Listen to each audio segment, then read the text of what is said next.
عليكم ورحمة الله وبركاته.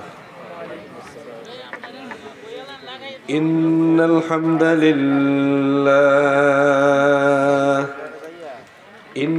الحمد لله الذي بنعمته تتم الصالحات، الذي علم القرآن، خلق الإنسان وكرم وعلمه من البيان ما لم يعلم، فسبحان الذي لا يحصى امتنانه باللسان ولا بالقلم. نستغفره ونتوب إليه، ونشهد أن لا إله إلا الله وحده لا شريك له، ونشهد أن سيدنا وسندنا وحبيبنا وطبيبنا وطبيب أرواحنا محمدًا عبد الله ورسوله،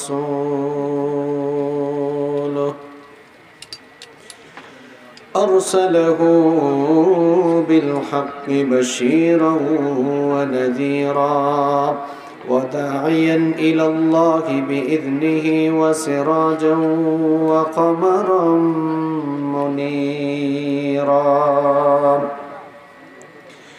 أما بعد، فقد قال الله تعالى في كلامه المجيد وفي فرقانه الحميد: أعوذ بالله من الشيطان الرجيم.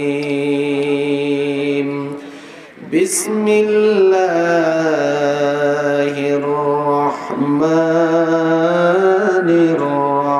الرحيم. إن الله وملائكته يصلون على النبي يا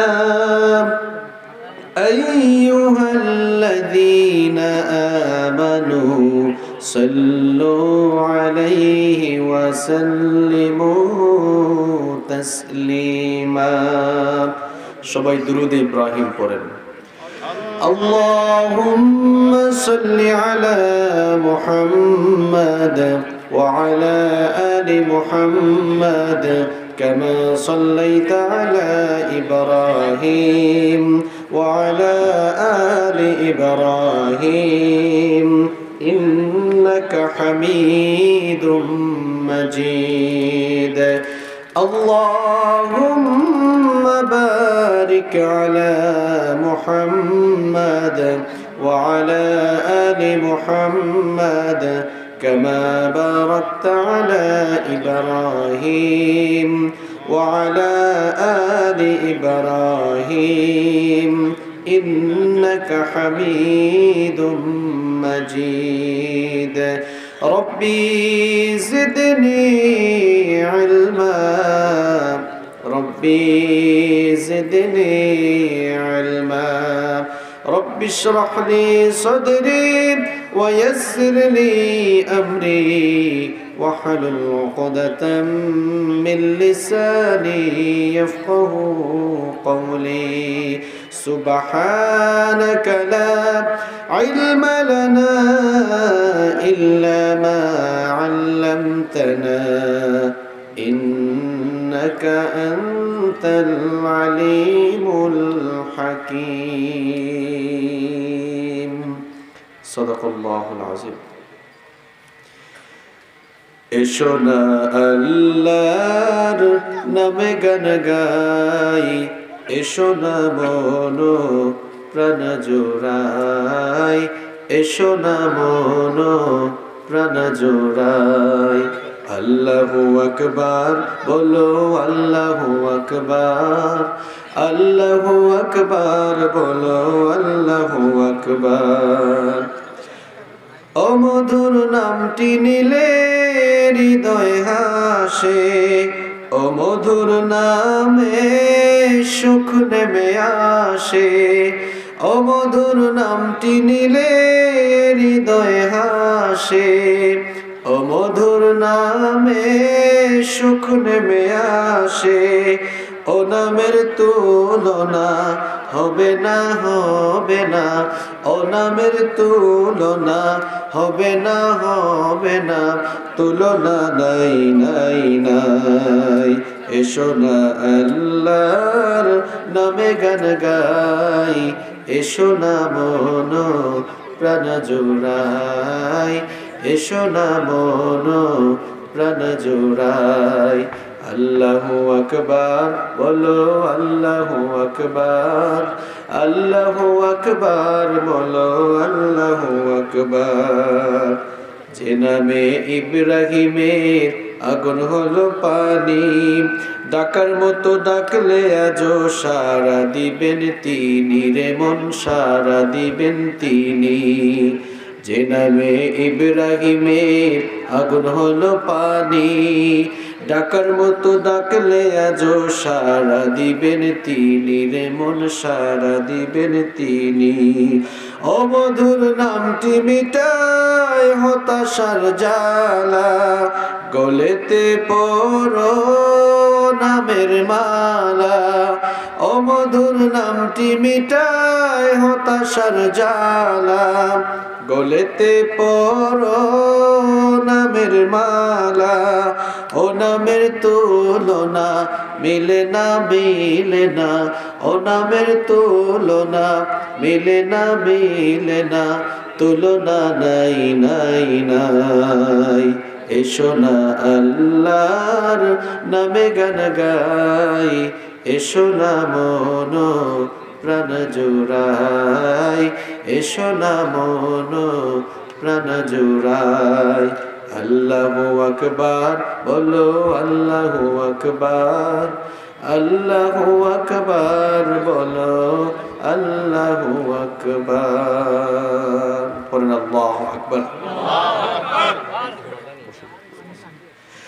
বাংলাদেশের অত্যন্ত সুপরিচিত কুমিল্লা জেলার বুড়িচং উপজেলার ঐতিহ্যবাহী পূর্ব শাহ দৌলতপুর মাধাইয়াবাড়ি বাইতুল নূর জামে মসজিদ কমিটির উদ্যোগে রহিমা খাতুন নুরানি মাদ্রাসা উদ্বোধন ও করোনা মহামারী থেকে মুক্তি চেয়ে আয়োজিত আজকের এই ওয়াজ ও দোয়া মাহফিলের মুহতারাম শ্রদ্ধাভাজন সভাপতি বিশিষ্ট সমাজসেবক হাজী মুহাম্মদ আনোয়ার হুসাইন কন্ট্রাক্টর আতালাল্লাহু আমরাহু ওয়া বারাকাল্লাহু ফি হায়াতিহি আমরা সবাই বলি আমিন আমিন মঞ্চে উপস্থিত সম্মানিত উলামায়ে কেরাম আমার সামনে বসা অত্র এলাকার পার্শ্ববর্তী এবং দূরদূরান্ত থেকে আগত আল্লাহর দ্বীন প্রেমী কোরআন প্রেমী সর্বস্তরের তাওহীদি জনতা যুগে যুগে আল্লাহর জমিনে আল্লাহর দ্বীনকে প্রতিষ্ঠার জন্য যারা সবচাইতে বেশি অগ্রণী ভূমিকা পালন করেছেন আমার সম্মানিত যুবক এবং তরুণ ভাইয়েরা স্কুল কলেজ ইউনিভার্সিটি এবং বিভিন্ন মাদ্রাসা পড়ুয়া আমার প্রাণ প্রিয় মেধাবী ছাত্র ভাইয়েরা মহিলা প্যান্ডেল থেকে এবং ঘরে বসে যারা শুনছেন আমার শ্রদ্ধেয়া সম্মানিতা মা এবং বোনেরা প্রাণ প্রিয় কুমিল্লাবাসী আপনারা সবাই কেমন আছেন? আলহামদুলিল্লাহ আমিও আল্লাহর রহমতে ভালো আছি। আমাদের সবাইকে ভালো রেখেছেন কে? আমাদেরকে সুস্থ রেখেছেন কে? যে আল্লাহ তাআলা আমাদেরকে সুস্থ রেখেছেন, যে আল্লাহ তাআলা আমাদেরকে ভালো রেখেছেন, সেই আল্লাহর জন্য আমরা পড়ছি আলহামদুলিল্লাহ। সম্মানিত ভাইয়েরা, আমরা আল্লাহ তাআলার রহমতের কুলেই লালিত পালিত হচ্ছি। আল্লাহ তাআলার রহমত ছাড়া একটি ন্যানো সেকেন্ডও আমাদের বেঁচে থাকা সম্ভব নয়। বিশেষ করে গোটা দুনিয়া কোভিড-19 বা করোনা ভাইরাসে যখন লণ্ডভণ্ড বা বিপর্যস্ত হয়ে গিয়েছে, ঠিক সেই সময়ে আল্লাহ তাআলা আপনাকে আমাকে তার রহমতের কোলে লালন পালন করে এখনো সুস্থতার সাথে আমাদেরকে বাঁচিয়ে রেখেছেন, এর চাইতে বড় নেয়ামত এই সময়ে আর কি হতে পারে? এটি আল্লাহ তাআলার অনেক বড় একটি নেয়ামত যে আমরা এখনো সুস্থ আছি, আমরা এখনো ভালো আছি। এদিকে তাকান ভাই, আমার কথা কি আপনার গায়ে লাগে? একটু বুঝতেছেন কি ধরনের বলতেছি কথা? গতকাল লন্ডনে 60,000 মানুষ করোনায় আক্রান্ত হয়েছে। এই দেশের দিকে আপনি তাকান, আমরা এখনো অনেক ভালো আছি। আমি সেই কথাগুলো আপনাকে বলছি যে আল্লাহ তাআলা যে আপনাকে আমাকে এখনো তার রহমতের কোলে লালিত পালিত করছেন, তার দয়ায় আমাদেরকে বাঁচিয়ে রাখছেন, এর চাইতে বড় নেয়ামত এই সময়ের জন্য আমাদের আর কি হতে পারে? প্রিয় ভাইয়েরা, এই কোভিড-19 প্রায় 1 বছর হয়ে গিয়েছে। গোটা পৃথিবীর মানুষ এই করোনা ভাইরাসের মাধ্যমে আল্লাহ তাআলার কুদরত যেমন দেখেছে, আল্লাহ তাআলার রহমতও তেমন দেখেছে। এই করোনা ভাইরাস এটিকে কোনো দেশের সৃষ্টি নাকি আল্লাহর পাঠানো গজব? এটা কি আপনাদের বিশ্বাস হয়? অবশ্যই আল্লাহর পাঠানো গজব। এই গজবের মাধ্যমে পৃথিবীর মানুষ দুটো জিনিস দেখেছে। সবাই বলেন কয়টা? দুইটা জিনিস দেখেছে। নাম্বার 1, 1 নাম্বার হচ্ছে এই গজবের মাধ্যমে গোটা দুনিয়াবাসী আল্লাহর কুদরত দেখেছে। নাম্বার 2 নাম্বার হচ্ছে এই মহা গজবের মাধ্যমে গোটা দুনিয়ার মানুষ আল্লাহর রহমতও দেখেছে। কুদরত আর রহমত কি বুঝেন আপনারা? কুদরত মানে হচ্ছে শক্তি, আর রহমত মানে দয়া। সহজ বাংলায় আপনাদেরকে বললাম, কুদরত মানে কি বলেন তো? শক্তি, আর রহমত মানে দয়া। তাহলে করোনা ভাইরাসে মানুষ আল্লাহর শক্তিও দেখেছে, আল্লাহর দয়াও। এখন আপনারা ব্যাপারটা ক্লিয়ার না, আসেন এবার ক্লিয়ার করে দিই। আমরা যাদেরকে পৃথিবীর সবচাইতে পরাশক্তিধর দেশ কিংবা রাষ্ট্র মনে করতাম, যাদেরকে আমরা দুনিয়ার সবচাইতে সভ্য, উন্নত এবং সামরিক দিক থেকে, চিকিৎসার দিক থেকে সবচাইতে ক্ষমতাধর মনে করতাম, আমরা দেখেছি আল্লাহ সুবহানাহু ওয়া তাআলার একটি অদৃশ্য গজব পাঠানোর পর সেই মহাশক্তিধর রাষ্ট্রগুলো মাথা নত করে দিতে বাধ্য হয়েছে। তাহলে এটি কি আল্লাহ তাআলার কুদরতের বহিঃপ্রকাশ নয়? তাহলে এই করোনা ভাইরাস আসার পরে দেখা গেল United state of America, United kingdom, Italy, France, Russia সহ পৃথিবীর ক্ষমতাধর রাষ্ট্রগুলো লন্ডভন্ড, চূর্ণ বিচূর্ণ, তারা একেবারে মাথা নত করে দিতে বাধ্য হয়েছে। বাংলাদেশের চিকিৎসা ব্যবস্থা আমেরিকার চিকিৎসা ব্যবস্থার চেয়ে অনেক ভালো। এরা বাংলা ভাষা বুঝে? আমি কি গুরুস্থানে আছি নাকি? বাংলাদেশের চিকিৎসা আমেরিকার চেয়ে ভালো না খারাপ? আপনারা কি ওই নানার মতো নাকি? এক নানা ওয়াজ মাহফিলে আসছিল, তারপর বাড়িতে গিয়ে বলল, নাতিরে তুই তো গেলি না ওয়াজের মাহফিলে। এক হুজুর আসছিল, যে কথাবার্তা বলে গেল একদম ফাটাই ফেলছে। তো নাতি বলল, না কি ফাটাইলো? কোনো মাইক ফাটাইলো নাকি মাটি কাঁপাইলো? কয় আর বলিস না, যে সুন্দর কণ্ঠ। বলল, তাই? কোন বিষয়ে কথা বলেছে? কয় আর বলিস না, যে টান মারে। বুঝলাম তো টান মারে, কোন বিষয়ে কথা বলেছে? কয় নাতিরে সারাদিন তো ওয়াজ শুনলাম, রাতেও শুনছি, কিন্তু কি যে বললো কিছুই তো বুঝলাম না। এইরকম নাকি আপনাদের অবস্থা? যে আপনারা এখানে আছেন আর দিল কি বাড়িতে রেখে আসছেন নাকি? আমার সামনে যারা, এরা মৃত না জীবিত? জীবিত মানুষের মধ্যে কিছু নড়াচড়া থাকে কি থাকে না? নড়াচড়া তো করতে হবে। যারা সবচাইতে বেশি শক্তিধর, সবচাইতে উন্নত বলে নিজেদেরকে দাবি করে, এই করোনা ভাইরাস আসার পরে তারা আল্লাহর শক্তির কাছে মাথা নত করে দিতে বাধ্য হয়েছে। তো পৃথিবীর মানুষ এই করোনা ভাইরাসে আল্লাহর কুদরত দেখেছে কি দেখে নাই? আল্লাহর চেয়ে বড় কিছুই নাই। আমি কথা শুরু করেছিলাম এভাবে যে করোনা ভাইরাসের কারণে মানুষ কয়টা জিনিস দেখেছে? দুইটা জিনিস। কুদরত দেখেছে, রহমত কি? রহমতও মানুষ দেখেছে। রহমতটা কোথায়? আপনারা সবাই জানেন, এই করোনা ভাইরাসের শুরুতে WHO, ওয়ার্ল্ড হেলথ অর্গানাইজেশন, বিশ্ব স্বাস্থ্য সংস্থা নামে বৈশ্বিক একটি সংগঠন রয়েছে, জানেন তো আপনারা? তো WHO বলেছিল গোটা পৃথিবীতে করোনা ভাইরাসে যে সকল দেশগুলো সবচাইতে বেশি ক্ষতিগ্রস্ত হবে তার মধ্যে বাংলাদেশ অন্যতম। কারণ বাংলাদেশের মানুষ অত্যন্ত অসচেতন, নোংরা, অপরিচ্ছন্ন জীবন যাপন করে। এজন্য তারা একটি একটি ভবিষ্যৎবাণী তখন করেছিল যে কম হলেও বাংলাদেশে করোনা ভাইরাসে 10 লক্ষ মানুষ মারা যাবে, এটি ছিল তাদের একটা প্রেডিকশন। কিন্তু দেখা গেল আমাদের দেশের চিকিৎসা ব্যবস্থা উন্নত না হওয়া সত্ত্বেও আমাদের দেশের মানুষ অসচেতন, নোংরা এবং অপরিচ্ছন্ন জীবনযাপন করার পরেও আল্লাহ তাআলা এই জমিনকে, এই দেশের জনপদকে এমনভাবে হেফাজত করলেন। 1 বছর চলে গেছে, ওরা বলেছিল 10 লক্ষ, এখনো 10,000 মানুষও মারা যায় না। একটু আলহামদুলিল্লাহ কইতেও মন চায় না। আলহামদুলিল্লাহ বলার অভ্যাস তো আপনাদের নাই। কয় কেমন আছো, কয় ভালা। তো ভালা বা ভালো কে রেখেছে? কথা কোন না কেন, রেখেছে কে? এজন্য বলবেন কি আলহামদুলিল্লাহ। আলহামদুলিল্লাহ এটি জান্নাতীদের ভাষা। কিয়ামতের দিন জান্নাতীদেরকে যখন আল্লাহ তাআলা জান্নাতে ঢোকাবেন, জান্নাতীরা জান্নাতের নাজার নিয়ামত পেয়ে তাদের মুখ থেকে যেই কথা বের হবে কোরআনে কারীমে রব্বুল আলামিন তুলে দিয়েছেন, ওয়া ক্বালুল হামদুলিল্লাহিল্লাযী সাদাকানা ওয়া'দাহু ওয়া আওরাথানাল আরদা নাতাবাওয়াউ মিনাল জান্নাতি হাইসু নাশা ফানি'মা আজরুল আমিলিন। আল্লাহ পাক বলেন জান্নাতীরা জান্নাতে ঢোকার পরে বলবে সমস্ত প্রশংসা হচ্ছে সেই আল্লাহর, যিনি আমাদের সাথে যেই জান্নাতের ওয়াদা করেছিলেন, তিনি আমাদেরকে সেই জান্নাতের ওয়ারিশ বানিয়ে তার প্রতিশ্রুতি তিনি পরিপূর্ণ করেছেন। সুবহানাল্লাহ। কোরআনটা তো শুরু হয়েছে আলহামদুলিল্লাহ দিয়ে। কোরআন শুরু হয়েছে কি দিয়ে? আলহামদুলিল্লাহি রাব্বিল আলামিন। আরে মুসলমান, কোরআন আল্লাহ তাআলা আলহামদুলিল্লাহ দিয়ে শুরু করেছেন, আপনার জীবনে আলহামদুলিল্লাহ নাই। তো দেখেন এই করোনা ভাইরাসে তারা বলেছিল 10 লক্ষ মানুষ মারা যাবে। 10,000 কি হয়েছে? জি না, 10,000 তো হয় নাই। তো এই যে যেখানে গোটা দুনিয়ায় লক্ষ লক্ষ মানুষ মারা যায়, কিন্তু এই দেশটাকে আল্লাহ তাআলা এখনো হেফাজতে রেখেছেন। খুব উন্নত চিকিৎসা, তাই না? এখানে করোনা আসতে ভয় পাবে, তাই না?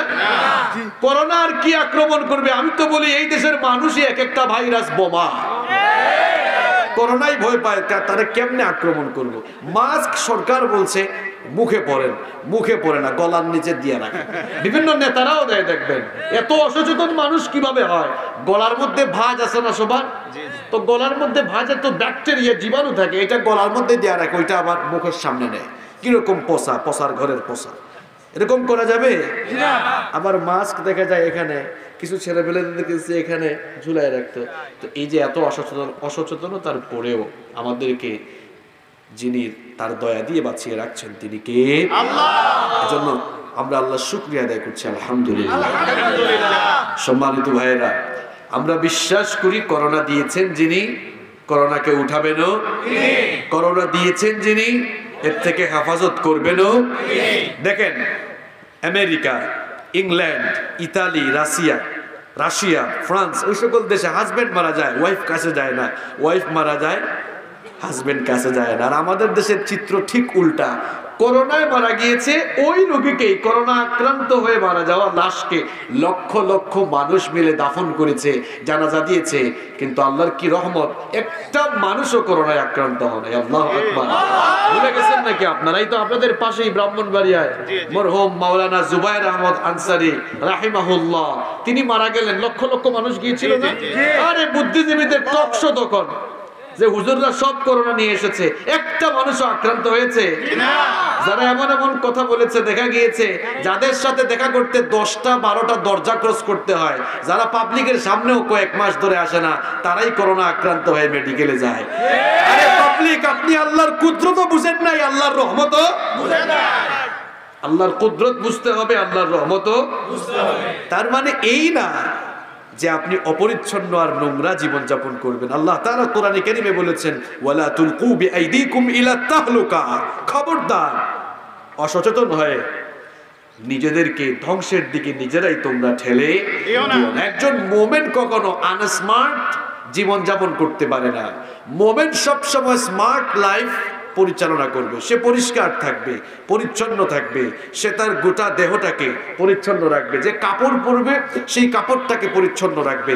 এটা আমাদেরকে শিখিয়েছেন মুহাম্মদ সাল্লাল্লাহু আলাইহি ওয়াসাল্লাম। স্মার্টনেসের কথা বর্তমান দুনিয়াতে আমরা শুনি, অথচ ১৫০০ বছর আগে স্মার্টনেসের কথা বলে গিয়েছেন মুহাম্মদ সাল্লাল্লাহু আলাইহি ওয়াসাল্লাম। বর্তমান চিকিৎসা বিজ্ঞান বা চিকিৎসকরা বলে যে ঘুমানোর আগে ঘুমানোর পরে অন্তত 2 বার দাঁত ব্রাশ করো। আর আমার নবীর বায়োগ্রাফি আপনি পড়ে দেখেন, নবীজি এই যুগের বিজ্ঞানের চেয়েও আরো স্মার্ট ছিলেন। আম্মা জান আয়েশা রাদিয়াল্লাহু আনহার বর্ণনা, ঘুমাতে যাওয়ার আগেও ঘুম থেকে ওঠার পরেও যেমন আমার নবীজি মিসওয়াক করতেন, তেমনি বুখারীর বর্ণনা, আমার নবী প্রত্যেকদিন 5 বার নামাজের আগেও মিসওয়াক করতেন। আল্লাহু আকবার। তাহলে আমরা করি 2 বার, আর নবী করলেন কয়বার? 5 বার নয়, 5 আর 2 7 বার। নবীজির চেয়ে আপনারা এখনো স্মার্ট হতে পারেন নাই। আমরা মুসলমান অনেক সময় নোংরা কাপড় চোপড় পরি। আপনি তো নবীজির জীবনী পড়লেন না, আপনি তো নবীজির সিরাত জানলেন না, বায়োগ্রাফি জানলেন না। আমার নবী যেই কাপড়টা পরতেন, যেই কাপড়টাই গায়ে দিতেন, একেবারে পরিচ্ছন্ন কাপড় সব সময় গায়ে দিতেন, কখনোই তিনিও পরিচ্ছন্ন থাকতেন না। শুধু দৈনিক 7 বার মেসওয়াক নয়, সুন্দর পরিচ্ছন্ন কাপড় পরিধান করতেন। এত সুন্দর জীবন যাপন তিনি করেছেন। নিজেদের শুধু স্মার্ট ছিলেন, শুধু তাই নয়, যেখানে অপরিচ্ছন্ন কাউকে দেখেছেন তাকেও পরিচ্ছন্ন হওয়ার ব্যাপারে মোটিভেশন চালাতেন, উৎসাহিত করতেন। বিশ্বনবী সাল্লাল্লাহু আলাইহি ওয়াসাল্লামের প্রিয় সাহাবী জাবের বিন আব্দুল্লাহ রাদিয়াল্লাহু আনহু বলেছেন, আল্লাহর নবী একবার সাহাবীদের মজলিসে আসলেন, এসে লক্ষ্য করলেন এক লোক, তার চুলগুলো উস্কো খুস্কো।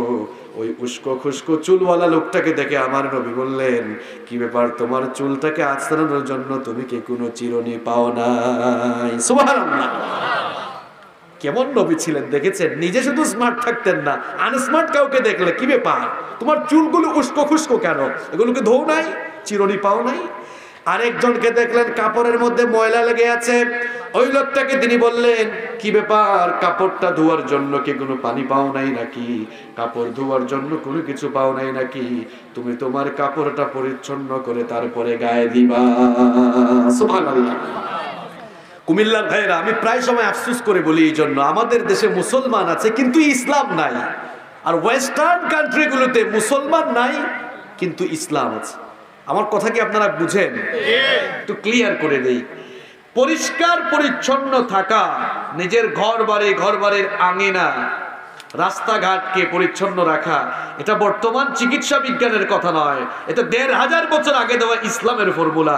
কারণ আপনার রাস্তাঘাটকে আপনি এত ক্লিন রাখবেন, রাস্তা পরিষ্কার করার জন্য কেউ যদি রাস্তা থেকে কষ্টদায়ক বস্তু সরিয়ে দেয়, বুখারীর বর্ণনা, বিশ্বনবী সাল্লাল্লাহু আলাইহি ওয়াসাল্লাম বলছেন, ইমাতাতুল আযা আনিত তরিকি সাদাকা। রাস্তা থেকে কেউ যদি কষ্টদায়ক বস্তু, হতে পারে সেটা ময়লা আবর্জনা, হতে পারে সেটা কাটা, অর্থাৎ মানুষকে কষ্টে ফেলে দেয় এমন জিনিস রাস্তা থেকে যারা সরিয়ে দিবে, আল্লাহ তাআলা আমলনামায় সদকার সমান সওয়াব দান করে দিবেন। সুবহানাল্লাহ। বাড়ি গিয়ে বলিয়েন। তাহলে রাস্তাঘাট পরিচ্ছন্ন রাখা, এটা ইসলামের ফর্মুলা। আমাদের রাস্তাঘাটে বের হলেই নাককে চেপে ধরে রাখতে হয়। ঠিক তো আপনারা কইলেন, আপনাদের এলাকার রাস্তাঘাটকে ঠিক করেন, এরপরে ঠিক বলেন। আপনি দেশের বাহিরে গিয়ে দেখেন, বিশেষ করে ওয়েস্টার্ন কান্ট্রিগুলোতে যান, যারা ইসলাম মানে না, যেই দেশে মুসলমান নাই, সেই দেশে রাস্তায় থুতু ফেললে জরিমানা দিতে হয়, সেই দেশগুলোতে বোতল ফেলে দিলে জরিমানা দিতে হয়। আমাদের দেশের অবস্থা কি জানেন?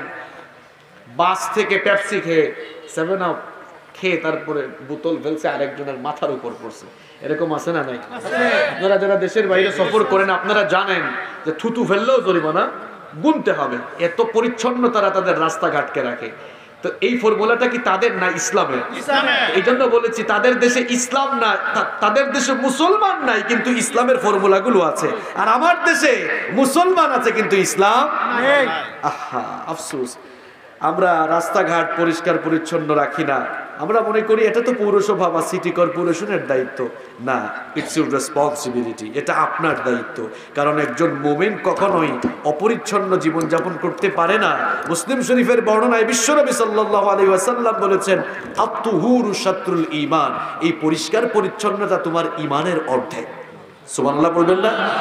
সুতরাং যেই ব্যক্তি পরিষ্কার থাকে না, পরিচ্ছন্ন থাকে না, সে মুমিন হতে পারে। আমরা যাদেরকে দেখে ইসলাম শিখবো, যারা নবীগণের ওয়ারিস, যারা নবীগণের প্রতিনিধিত্ব করবেন, তারা কারা? উলামা। ইন্নামাল উলামা ওয়ারাসাতুল আম্বিয়া। উলামায়ে কিরাম হচ্ছেন আল্লাহর জমিনে নবীদের প্রতিনিধিত্বকারী, নবীগণের ওয়ারিস। এখন যাদেরকে দেখে আমরা ইসলাম শিখবো, দেখা যায় হুজুররা একেবারে পান টান খাইতে খাইতে এদিকে পিক টিক ফালায়া কি একটা হাবিজাবি অবস্থা, আছে না নাই? তো ইসলামকে যারা রিপ্রেজেন্ট করেন তাদের কাছ থেকে তো মানুষ শিখবে। আল্লাহ তাআলা আমাদের সকলকে সঠিক সমঝ দান করেন, আমরা বলি আমিন। প্রিয় ভাইয়েরা, সময় তো খুব একটা বেশি নেই, এজন্য অপ্রাসঙ্গিক কথাবার্তা বলে আমরা আর সময় নষ্ট করতে চাই না। আমরা তাফসীরের প্রোগ্রামে এসেছি, কোরআনের মাহফিলে এসেছি। আমরা যে সময় বসে থাকবো, যত সময় বসে থাকবো, ততক্ষণ আমরা একটি কিতাব থেকেই কথা শুনবো। যে কিতাব থেকে আমরা কথা শুনবো সেই কিতাবের নাম কি? সবাই তো জবাব দিলেন না, সবাই জবাব দেন। সেই কিতাবের নাম কি? আল কোরআন। আমার পরে কথা বলবেন আজকের মাহফিলের সম্মানিত প্রধান বক্তা, প্রধান মুফাসসির, আপনাদের সকলের অত্যন্ত প্রিয় মানুষ, পছন্দের মানুষ, যিনি অত্যন্ত চমৎকার করে কথা বলেন, তাই না? ওনার কথার মধ্যে রসও যেমন আছে, কষও তেমন, হাসাইতেও পারেন, কাঁদাইতেও পারেন। আমাদের মাথার তাজ, আমাদের মুরব্বী, আমাদের শ্রদ্ধাভাজন বড় ভাই মুহাদ্দিস রফিকুল্লাহ আফসারী হাফেজাহুল্লাহ ওয়া রাআহ, তিনি আমার পরে কথা বলবেন ইনশাআল্লাহ। সম্মানিত ভাইয়েরা, আমরা কোরআনের মাহফিলে যেহেতু এসেছি, চলুন আমরা কোরআন থেকে কিছু কথা শুনবো আজকে ইনশাআল্লাহ। পৃথিবীতে আল্লাহ তাআলা যত নিয়ামত দিয়েছেন, তার মধ্যে সবচেয়ে বড় নিয়ামত হচ্ছে এই কোরআন।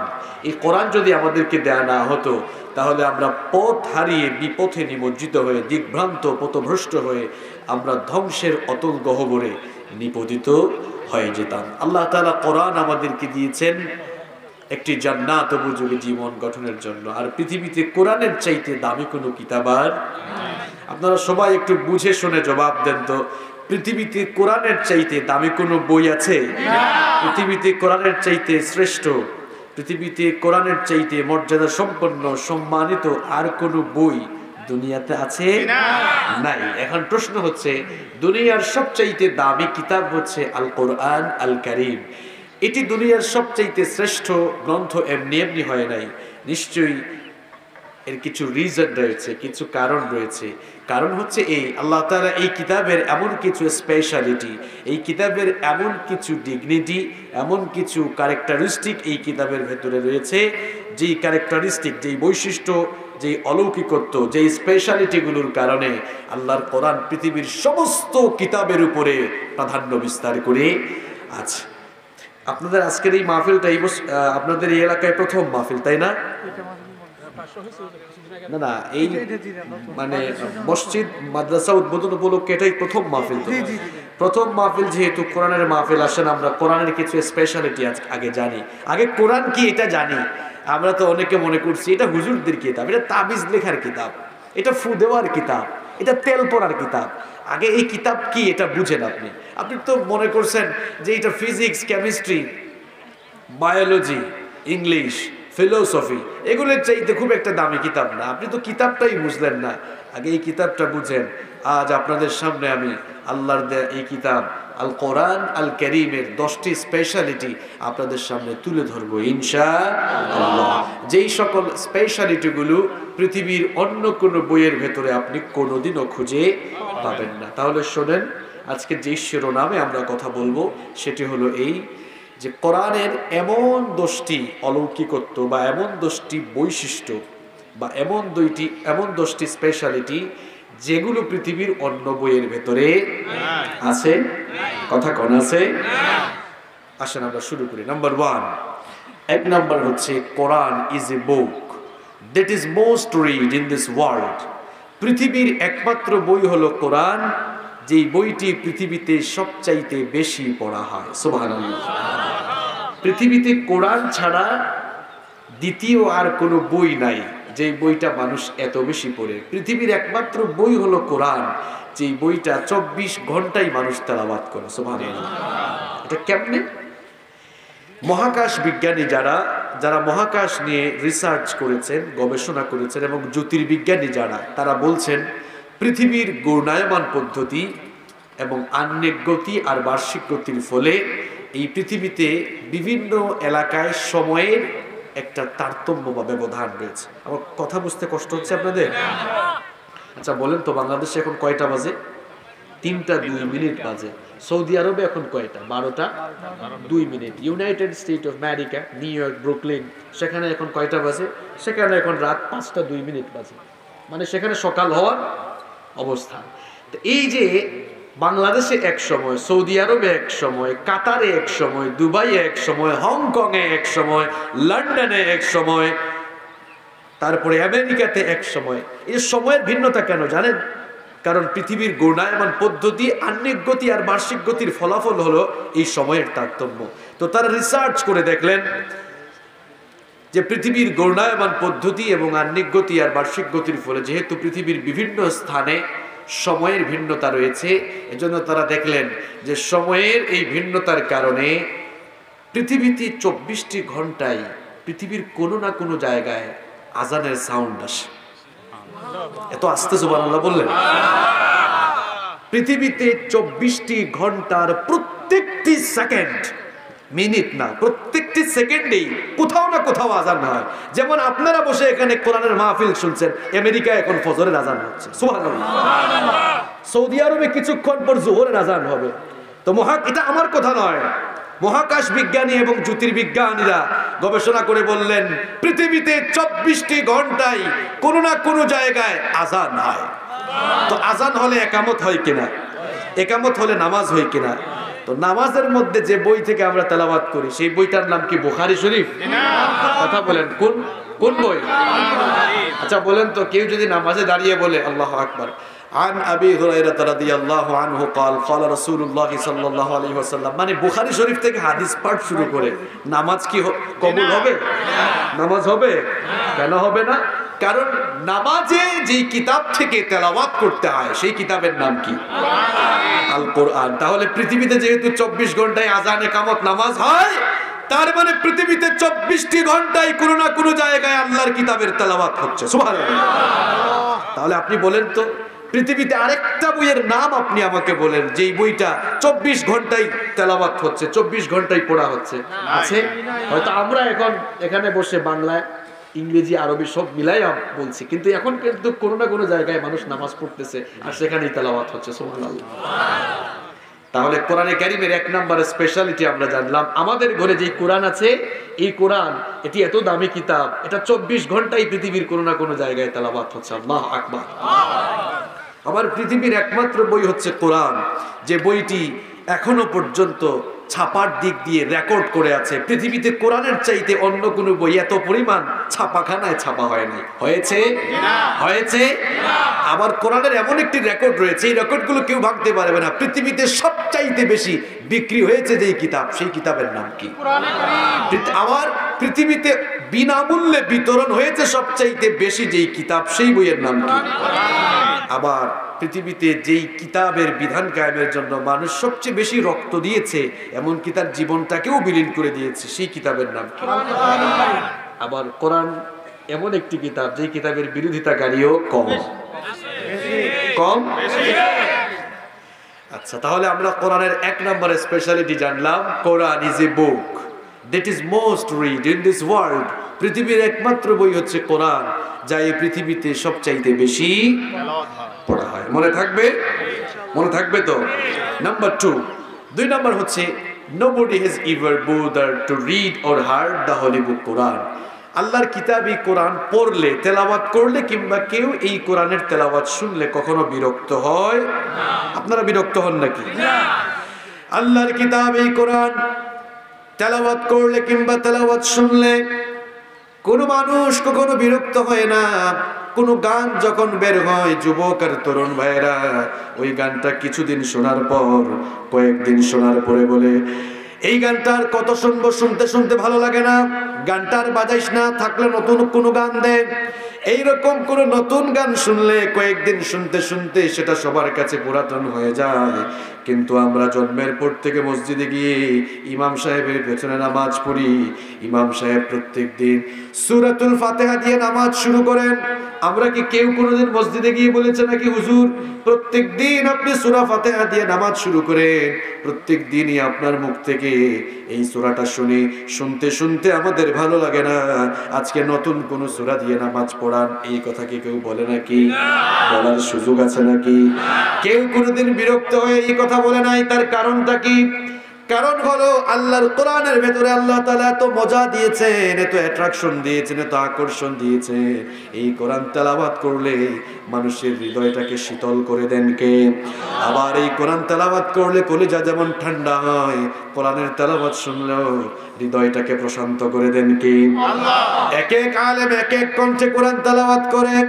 কারো কারো কণ্ঠে আল্লাহ এমন সুধা ঢেলে দিয়েছেন, কারো কারো ভয়েস এত চমৎকার, কোন আলেম কোন কারি কোন শাইখ এত চমৎকার সুললিত কণ্ঠে কোরআন তেলাওয়াত করে। তাদের কণ্ঠে তেলাওয়াত শুনলে মনে হয় যেন আল্লাহর কোরআন আকাশ থেকে নাজিল হচ্ছে। আপনারা যারা হজ করেছেন, উমরা করেছেন, হারামাইন শরীফাইনে যারা সালাত আদায় করার সুযোগ পেয়েছেন, আপনারা দেখেছেন হারামের ইমামরা যখন নামাজ শুরু করে দেন মুসল্লিদের কলিজাগুলো তখন ঠান্ডা হয়ে যায়।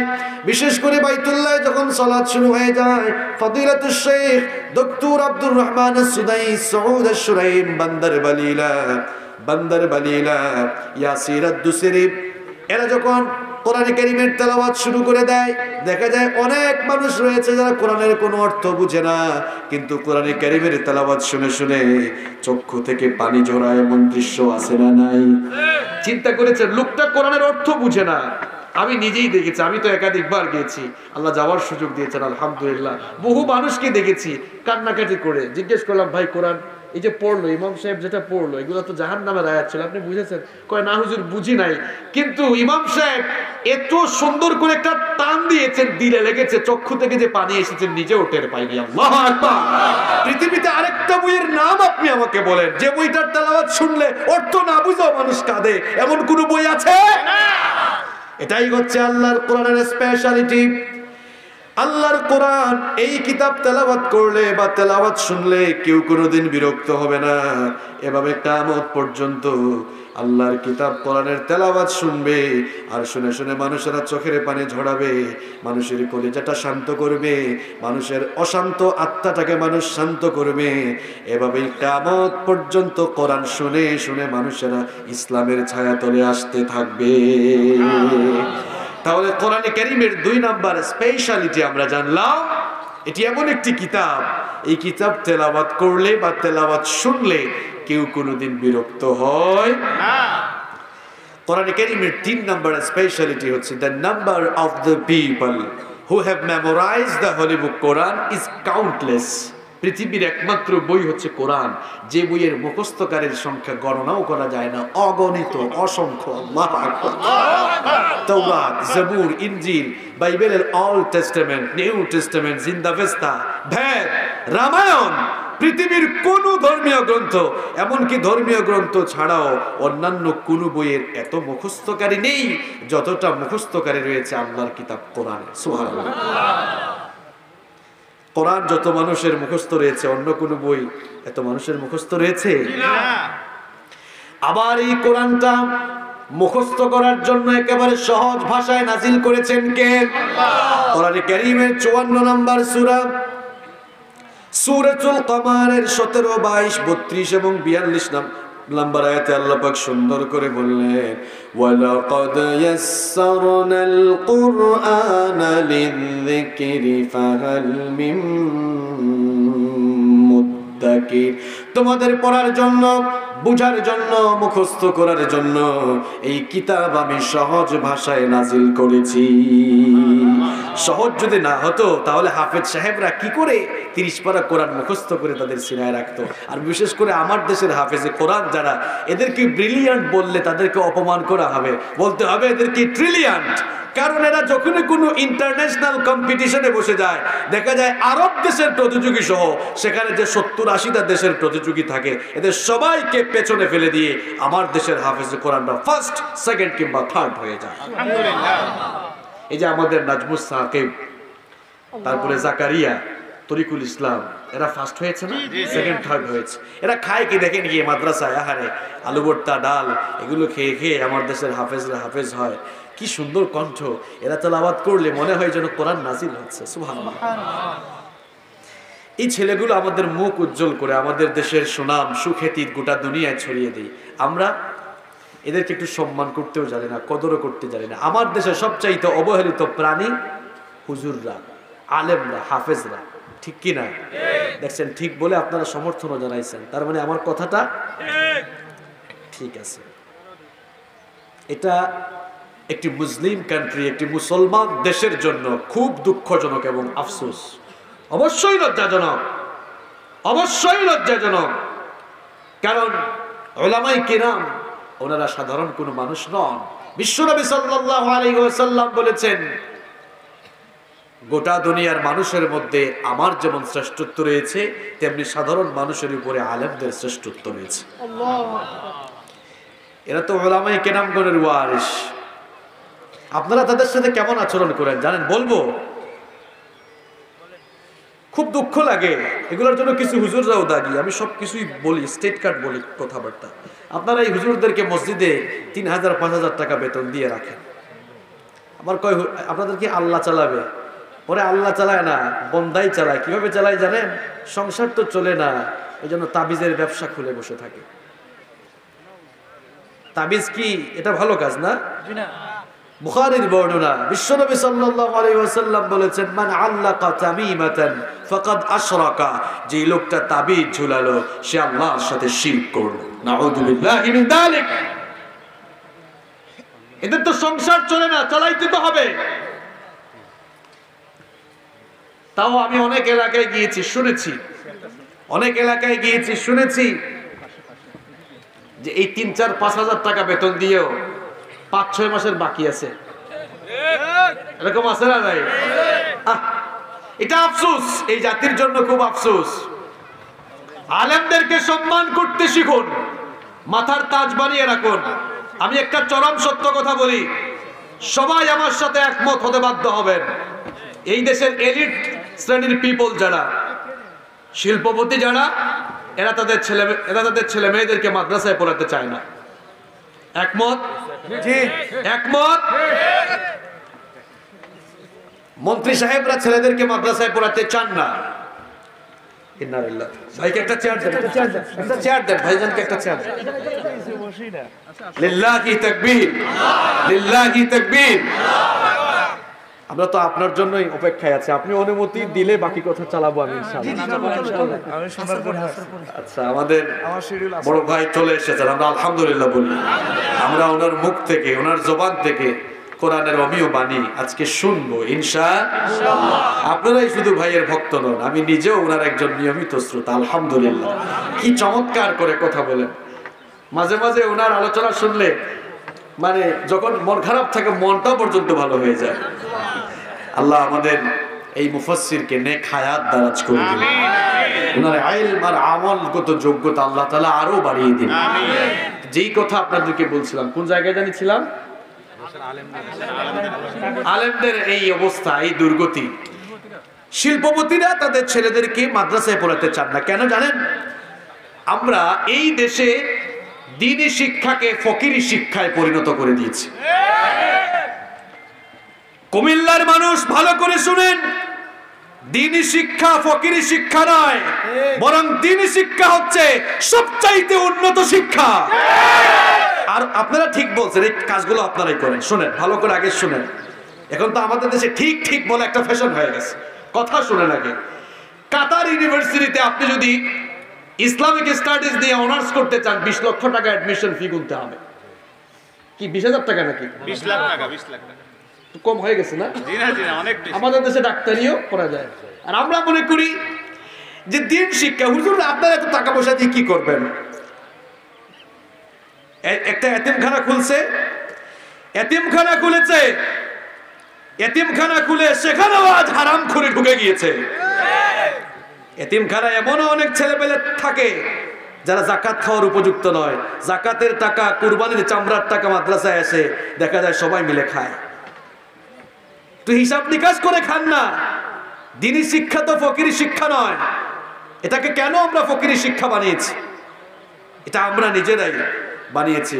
শিল্পপতিরা কেন পড়াতে চায় না জানেন? তারা নিজের চোখে দেখতেছে মাদ্রাসার ছেলেপেলেরা গাঁটটি নিয়ে বাড়িতে গিয়ে এখনো চাল তুলে, এখনো হাত পাতে। আমি সেদিন উত্তরবঙ্গে মাহফিলে যাচ্ছি, কিছু মাদ্রাসার ছেলেপেলেদের হাতে তাদের হুজুররা কয়েকটা ব্যাগ দিয়েছে, এরা রাস্তায় দাঁড়িয়ে টাকা খুঁজতেছে। আমি আদর করে কাছে ডেকে আনলাম, তোমাদের মা বাবা নেই? বললাম আছে। বললাম এখানে আসছো কেন? আমাদের হুজুররা পাঠিয়েছে। বলেন কোন শিল্পপতি এই অবস্থা দেখলে তার ছেলে মেয়েকে আর মাদ্রাসায় পাঠাবে? এটা ফকিরি শিক্ষা নাকি? আপনার ছেলেকে এলেভেলে যদি 20,000 টাকা দিয়ে পড়াতে পারেন, এই যুগের ইয়ঙ্গার স্কলাররা সিদ্ধান্ত নেন এমন মাদ্রাসা, এমন প্রতিষ্ঠান তৈরি করেন যেখানে ভর্তি করাতে এখানেও 20,000 লাগবে। অসুবিধা কি? এমন প্রতিষ্ঠান আমরা তৈরি করব যেখানে আমাদের ছেলেরা ইংরেজিতে কথা বলবে, পাশাপাশি আরবিতেও কথা বলবে, যেখানে তারা কোরআন হাদিস নিয়ে অনর্গল কথা বলতে পারবে। সেই প্রতিষ্ঠান থেকে এমন সোনার মানুষ আমরা তৈরি করব যে তারা বিজ্ঞান নিয়েও অনর্গল কথা বলতে পারবে। এমন প্রতিষ্ঠান আমরা চাই কি চাই না? তো হুজুরদেরকেও সিদ্ধান্ত নিতে হবে, প্রতিষ্ঠানগুলোকে আধুনিকায়ন করতে হবে। আর এটাকে ফকিরি শিক্ষা বানানো যাবে না। লা ইলাহা ইল্লাল্লাহ এই কালেমা ছিল নবীগণের কালেমা, নবীরা এটা এই দাওয়াত নিয়ে এসেছেন। এখন এটা বানানো হয়েছে ভিক্ষুকদের কালেমা, ভিক্ষুকদের স্লোগান। যারা লা ইলাহা ইল্লাল্লাহ বলে মানুষের কাছে হাত পাতবে, এদেরকে ভিক্ষা দিবেন না। আমার নবীর কাছে ভিক্ষুক আসলে ভিক্ষা না দিয়ে তাকে কর্মসংস্থানের ব্যবস্থা করেছেন। একজন এসে বলল ভিক্ষা চাইলো, আল্লাহ রাসূল বললেন তোমার কাছে কি কিছু নাই? বলল বাড়িতে কিছু জিনিস আছে। ওইটা আনলো, বিক্রি করার পরে আল্লাহ রাসূল তাকে কি কিনে দিলেন? কুঠার কিনে দিলেন। যাও জঙ্গলে গিয়ে কাঠ কাটো, কাঠ বিক্রি করে খাও, পরিশ্রম করে খাইতে হবে। এটাই ইসলামের শিক্ষা, ঠিক কি না? আপনারা ইতিহাস ঘেটে দেখবেন যে মুসলমানরা প্রাথমিক পর্যায়ে এত বেশি ভিক্ষুক ছিল না, অমুসলিমরাই বেশি ভিক্ষুক ছিল। এরপরে টেকনিক্যালি মুসলমানদেরকে ভিক্ষুক বানানো হয়েছে। এগুলো পড়বেন, লম্বা কাহিনী, সেদিকে আর আজকে আমি যাচ্ছি না। আল্লাহর ওয়াস্তে দ্বীনি শিক্ষাটাকে আর আপনারা ফকিরি শিক্ষা বানায়েন না ভাই।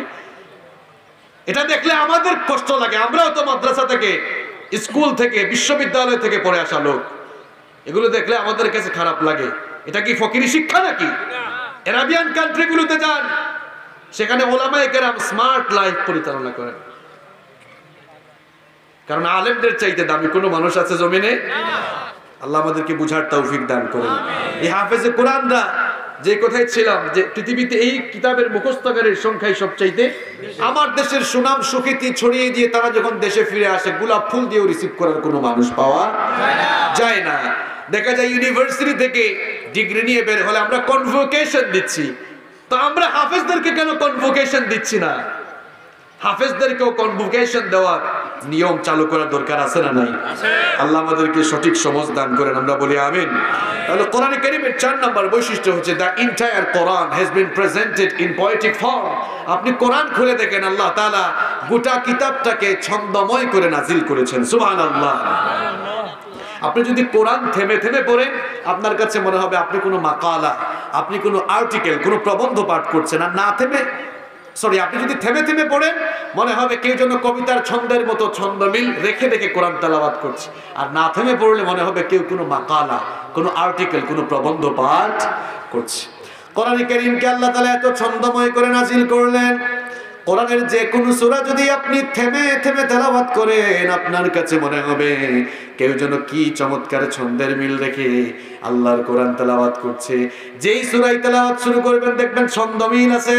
চলেন আমরা কোরআনের সবচেয়ে ছোট সূরাটা তেলাওয়াত শুরু করি। পড়েন ইন্না আতাইনাকাল কাউসার ফাসাল্লি লিরাব্বিকা ওয়ানহার ইন্না শানিআকা হুয়াল আবতার। ছন্দ যে মিলছে আপনারা বুঝছেন তো? দেখেন ইন্না আতাইনাকাল কাউসার ফাসাল্লি লিরাব্বিকা ওয়ানহার ইন্না শানিআকা হুয়াল আবতার। কি সুন্দর ছন্দমিল। সূরা রহমান তেলাওয়াত করে দেখেন, আর রহমান আল্লামাল কুরআন খালাকাল ইনসান আল্লামাহুল বায়ান। আল্লাহু আকবার। আল্লাহু আকবার। যেই সূরাতেই যাবেন সূরা ইনফিতার পরে দেখেন, ইযাস সামাউন فطرت وإذا الكواكب انتثرت وإذا البحار فجرت وإذا القبور بعثرت سبحان الله। তাহলে কোরআন থেমে থেমে পড়লে ছন্দমিল আছে না নাই? আছে। পৃথিবীতে কোরআন ছাড়া দ্বিতীয় কোনো বই নাই যেই বইয়ের ভেতরে এত চমৎকার পোয়েটিক ফর্ম, এত চমৎকার ছন্দের মিল পৃথিবীর কোনো বই আপনি খুঁজে পাবেন না কোরআন ছাড়া, ঠিক কিনা? কোরআন কারীমের 5 নম্বর বৈশিষ্ট্য হচ্ছে there is no contradiction between the holy book Quran and science. কোরআনের সাথে আধুনিক বিজ্ঞানের কোনো দ্বন্দ্ব নেই, বরং বিজ্ঞান যত উন্নত সমৃদ্ধ আর বিকশিত হচ্ছে, বিজ্ঞানের যত নতুন নতুন ইনোভেশন আসতেছে, ততই প্রমাণ হচ্ছে যে আল্লাহর কোরআন সবচেয়ে বেশি বিজ্ঞানসম্মত। কারণ বিজ্ঞান যে থিওরি, যে তথ্য, যে ধারণাগুলো বর্তমান দুনিয়ার সামনে উপস্থাপন করছে, পেশ করছে, দেখা যাচ্ছে আল্লাহর কোরআনে আল্লাহ তাআলা সেই থিওরি, সেই তথ্যগুলো আরো ১,৫০০ বছর আগে দিয়েছেন। এটা সুবহানাল্লাহ কইতে মন চায় না? পাবলিক বুঝেন না আপনারা যে বিজ্ঞান এখন যা পাচ্ছে কোরআনে ১,৫০০ বছর আগে সেগুলো বলেছেন কে? কত উদাহরণ দেওয়া যাবে, কত এক্সাম্পল দেওয়া যাবে। যেহেতু দিনের বেলা মাহফিল হচ্ছে, এই সূর্য নিয়ে একটা এক্সাম্পল দেয়। দেখেন এই সূর্য নিয়ে, সূর্য ঘুরে না পৃথিবী ঘুরে, এটা নিয়ে বিজ্ঞানীদের কি যে কিলাকিলি আর গুতাগুতি ছিল। সর্বপ্রথম টলেমি বলেছিল যে আসলে পৃথিবী স্থির আর সূর্যই পৃথিবীকে কেন্দ্র করে ঘুরে। টলেমির এই থিওরি বেশি দিন টিকে নাই। 1512 সালে নিকোলাস কোপারনিকাস বলল যে আমি গবেষণা করে দেখেছি সূর্যও ঘুরে, পৃথিবীও ঘুরে, তুমিও ঘুরো, আমিও ঘুরি, যা আছে সব ঘুরে। যেই থিওরি বিজ্ঞান মাত্র কয়েকশো বছর আগে দিয়েছে, যেই সমাধান বিজ্ঞান কয়েকশো বছর আগে দিয়েছে, কোরআনে কারীমে ১,৫০০ বছর আগে রব্বুল আলামিন এই সমাধান দিয়েছেন। ওয়াশ-শামসু তাজরি লিমুস্তাকাররিন লাহা যালিকা তাকদীরুল আজিজিল আলীম ওয়াল কমারা قدرناه منازل حتى عاد كالعرجون القديم لا الشمس ينبغي لها أن تدرك القمر ولا الليل سابق النهار وكل في فلك يسبحون। আল্লাহ পাক বলছেন সূর্যের জন্য আমি নির্ধারিত একটি মঞ্জিল ঠিক করে দিয়েছি, সূর্য তার নির্ধারিত মঞ্জিলে পরিভ্রমণ করছে। চাঁদের জন্য আমি একটি কক্ষপথ ঠিক করে দিয়েছি, সেও তার ওই কক্ষপথে ঘুরছে। সূর্য কখনো চন্দ্রের নাগালে যেতে পারে না, রাত কখনো দিনের আগে যেতে পারে না, প্রত্যেকেই তাদের আপন আপন গতিপথ অনুযায়ী সন্তরণ করছে। তাহলে এই সলিউশন, এই সমাধান ১,৫০০ বছর আগে দিয়েছেন কে? শুধু বিজ্ঞানের সমাধান নয় ভাই, আপনার জীবনটা ধ্বংস হয়ে যাচ্ছে, আপনি ফ্রাস্ট্রেশনে ভুগছেন, জীবনে অশান্তি গ্যাঞ্জাম লেগে গেছে, কোরআনের কাছে আসলেই সমাধান দিবেন কে? সমাধান দিবেন কে? সমাধান চাও যদি জীবনে মরণে, ফিরে যাও খুঁজে নাও চোখ রাখো কোরআনে। সমাধান চাও যদি জীবনে মরণে, ফিরে যাও খুঁজে নাও চোখ রাখো কোরআনে। তবেই পাবে সুখ শান্তির ঠিকানা, তবেই পাবে সুখ শান্তির ঠিকানা, যদি মেনে নাও তুমি মনে প্রাণে সমাধান। সমাধান চাও যদি জীবনে মরণে, ফিরে যাও খুঁজে নাও চোখ রাখো কোরআনে।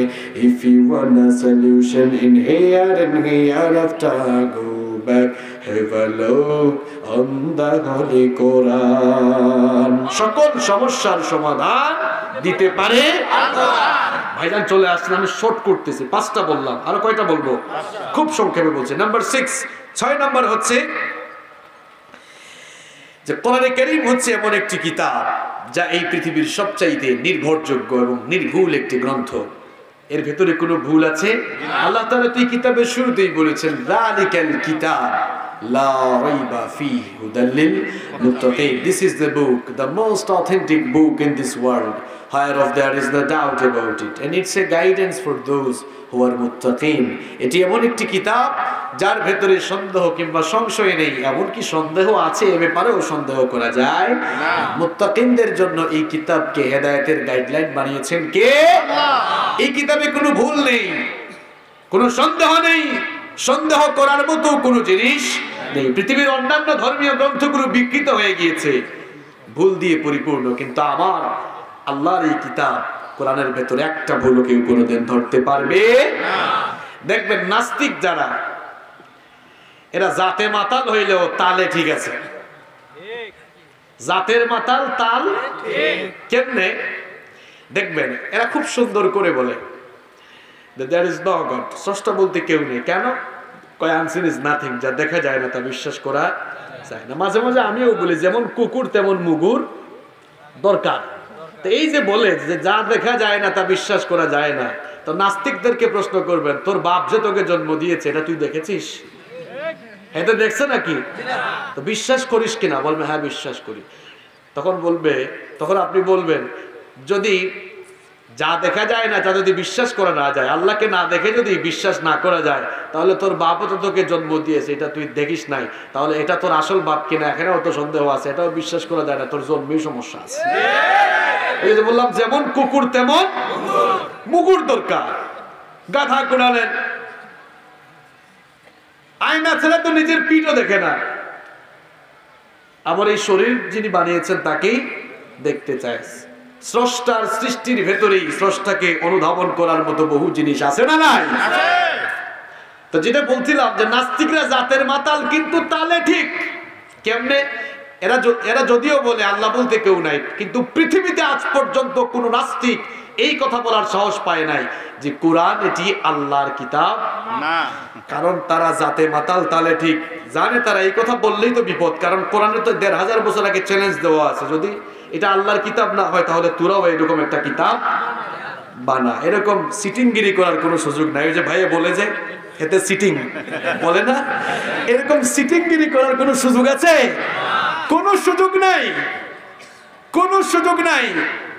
কোরআন যদি মানুষের দ্বারা বানানো সম্ভব হয় তা যা বানায় তারপরে দেখা এটা সম্ভব, এটা সম্ভব নয়। কোরআনের ভেতরে কোনো ভুলও নাই। তো কোরআনের ৭ নম্বর বৈশিষ্ট্যই বলছিলাম, it's quite impossible to make a book like holy book Quran. কোরআনের মতো কোরআন বানানো সম্ভব এটা কেউ পারে নাই, কিয়ামত পর্যন্ত কেউ পারবেও না। দেখেন মুসাইলামার নাম আপনারা অনেকে শুনেছেন, ভালো মানুষ না, কাযযাব মিথ্যাবাদী ভণ্ড নবুয়তের দাবি করেছিল। আর বিশ্ব নবীর পরে দুনিয়াতে ৩০ জন ভণ্ড নবী আসবে বলেছেন মুহাম্মদ সাল্লাল্লাহু আলাইহি ওয়াসাল্লাম। বুখারীর বর্ণনায় বিশ্ব নবী সাল্লাল্লাহু আলাইহি ওয়াসাল্লাম বললেন লা তাকুমুস সাআহ, ততদিন পর্যন্ত কিয়ামত হবে না, হাত্তা ইয়াবআতা দাজ্জালুনা কাযযাবুন করিবুম মিন ৩০, ততদিন পর্যন্ত কিয়ামত হবে না যতদিন না ভণ্ড ৩০ জন মিথ্যা নবীর আবির্ভাব হয়। এখনো পর্যন্ত হয়ে গিয়েছে ২৭ কিংবা ২৮ জন, আরো ২-১ জন আল্লাহর কুতুব আছে যারা আসবে এখানে। তো এদের মধ্যে একজন ছিল মুসাইলামা। মুসাইলামা যখন নবুয়তি দাবি করলো তখন লোকেরা বলল, আচ্ছা মুসাইলামা তুমি যে তোমাকে নবী বলা শুরু করলা, তোমার কাছে কি জিবরিল আসে না? জিবরিলের সাথে কি তোমার সাক্ষাৎকার হয় না, দেখা সাক্ষাৎ হয় না, সূরা বা আয়াত নাজিল হয় না? ওইদিকে তো মুহাম্মদ পড়েন সাল্লাল্লাহু আলাইহি ওয়াসাল্লাম, তার সাথে জিবরিলের দেখা সাক্ষাৎ হয়, আয়াত নাজিল হয়, সূরা নাজিল হয়, তো তোমার কাছে কি নাজিল হয় না?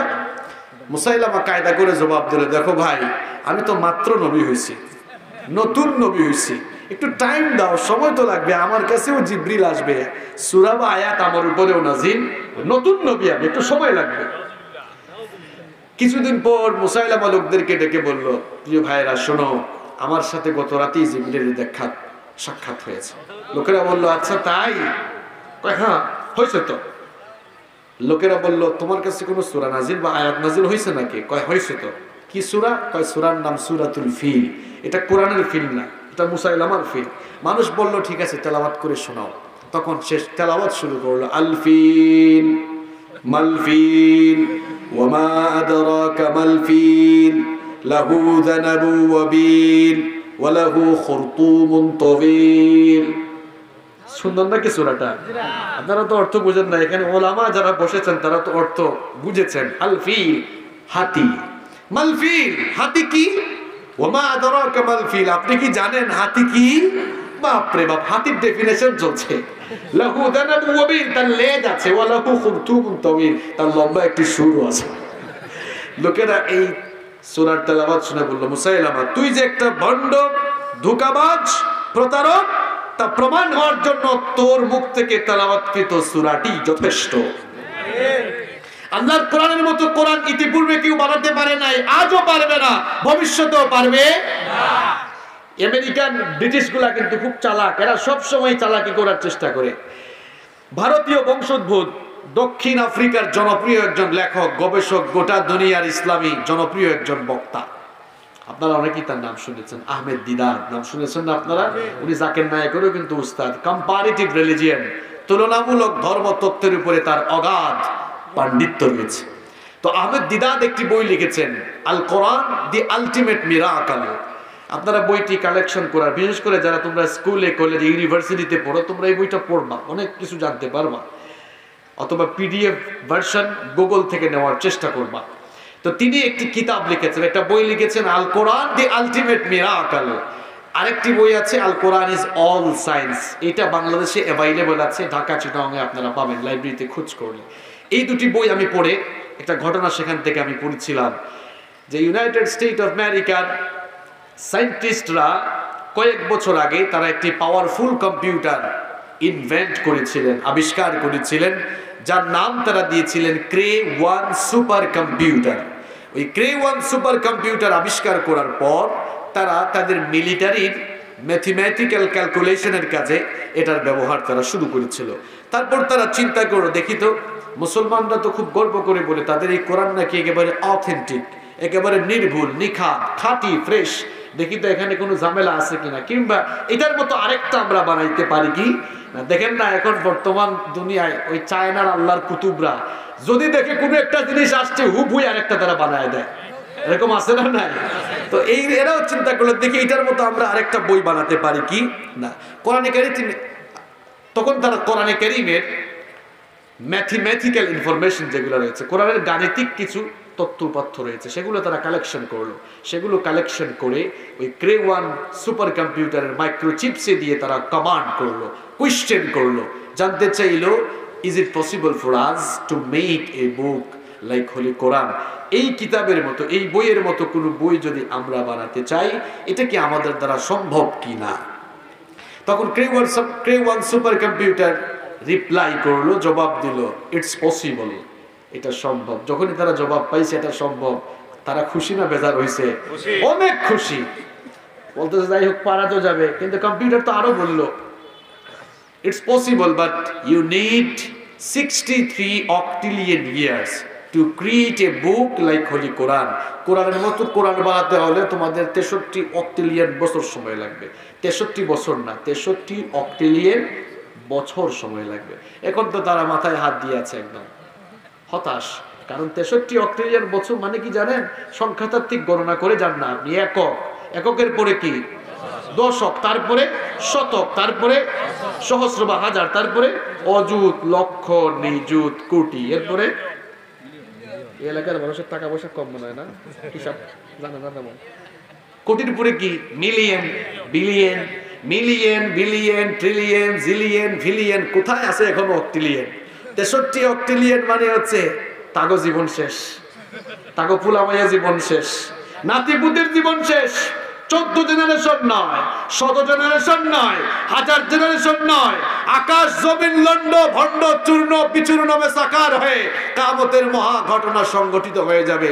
এরপরেও আল্লাহর কিতাব কোরআনের মতো একটা কোরআন তো দূরের কথা, একটা শব্দ বানানো কারো দ্বারা সম্ভব নয়। আল্লাহু আকবার।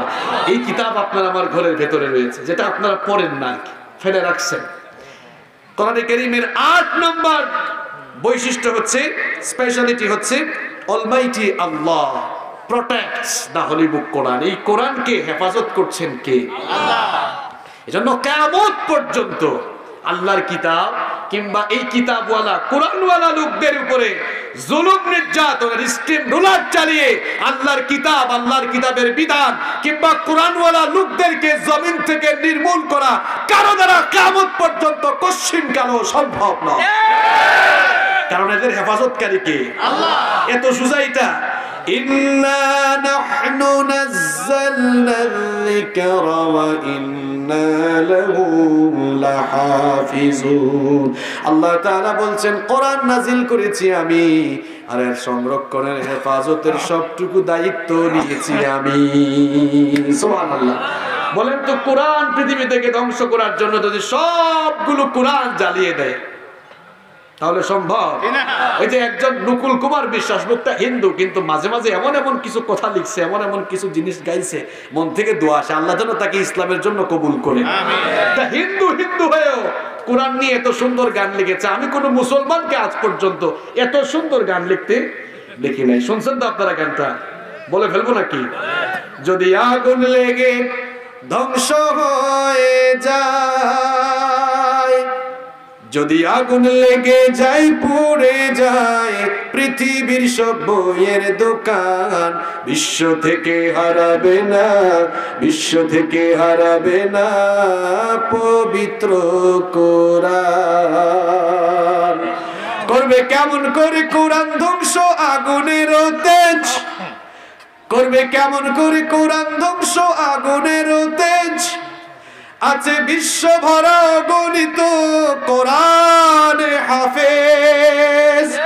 তারা ছাপায় আসমানি গ্রন্থ, তারা ছাপায় আসমানি গ্রন্থ, বাঁচাবে কোরআনের মান, বিশ্ব থেকে হারাবে না, বিশ্ব থেকে হারাবে না পবিত্র কোরআন। আল্লাহু আকবার। এই কোরআনকে হেফাজত করছেন কে? আল্লাহ। কোরআনে কারীমের 9 নম্বর বৈশিষ্ট্য হচ্ছে আল্লাহর কিতাব। এই কোরআনের স্পেশালিটি হলো এমন, এই কিতাবের কাছে যারাই আসবে সেই মানুষটাও সম্মানিত হয়ে, শুধু মানুষ না, এই কিতাব নিয়ে যারা আসে তারাও সম্মানিত, কিতাব যার উপরে এসেছে তিনিও সম্মানিত। দেখেন এই কিতাবের সংস্পর্শে যারাই যায় তাদের মর্যাদা। যেই ফেরেশতা কোরআন নিয়ে আসলেন সেই ফেরেশতার নাম কি? জিবরিল। ওই ফেরেশতার দাম সকল ফেরেশতাদের চেয়ে কম না বেশি? কোরআন নিয়ে আসার কারণে সকল ফেরেশতাদের মধ্যে এই ফেরেশতার দাম বেড়ে গেল। আবার যেই রাতে কোরআন নাজিল হয়েছে সেই রাতের দাম কম না বেশি? যেই মাসে কোরআন নাজিল হয়েছে সেই মাসের দাম কম না বেশি? যেই ভাষায় কোরআন নাজিল হয়েছে সেই ভাষার দাম কম না বেশি? যার উপরে কোরআন নাজিল হয়েছে পৃথিবীতে সবার উপরে তার মর্যাদা আছে না নাই? আবার দেখেন কোরআনের সাথে যার সংস্পর্শ লাগে তার মর্যাদা কি করে বাড়ে। কাঠ দিয়ে আমরা ফার্নিচার বানাই, আসবাবপত্র বানাই, মানুষের পায়ের সঙ্গে লাগে, কেউ কোনোদিন ভক্তি করে সম্মান করে চুমু খায় না। কিন্তু কাঠের 2টা টুকরা দিয়ে যখন রেহাল বানানো হয় আর রেহালের উপরে যখন কোরআন রাখা হয়, হাত থেকে পড়ে গেলে কিংবা পায়ের সাথে লেগে গেলে মানুষ চুমু খায়, ভক্তি করে সম্মান করে। শুধু কি কাঠকে করে নাকি কোরআন লাগার কারণে করে? কোরআন লাগার কারণে করে।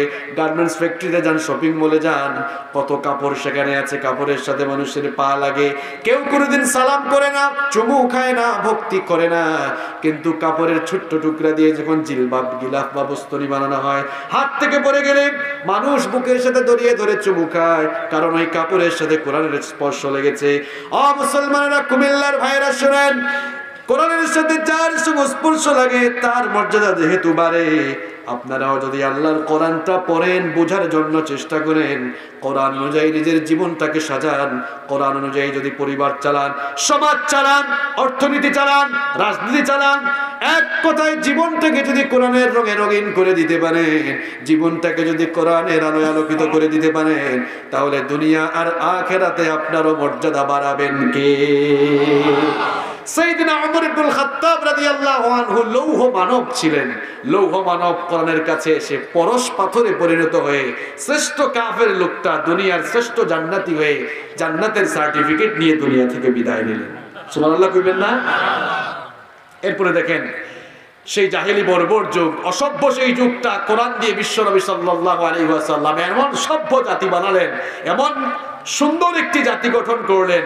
বিশ্বনবী যখন কোরআনের সমাজ গঠন করলেন, সেখানে চুরি নাই, ডাকাতি নাই, জেনা নাই, ব্যভিচার নাই, সন্ত্রাস নাই, হানাহানি নাই, কাটাকাটি নাই, মারামারি নাই, একটি সোনালী সমাজ কোরআন দিয়ে তিনি উপহার দিলেন। সুবহানাল্লাহ।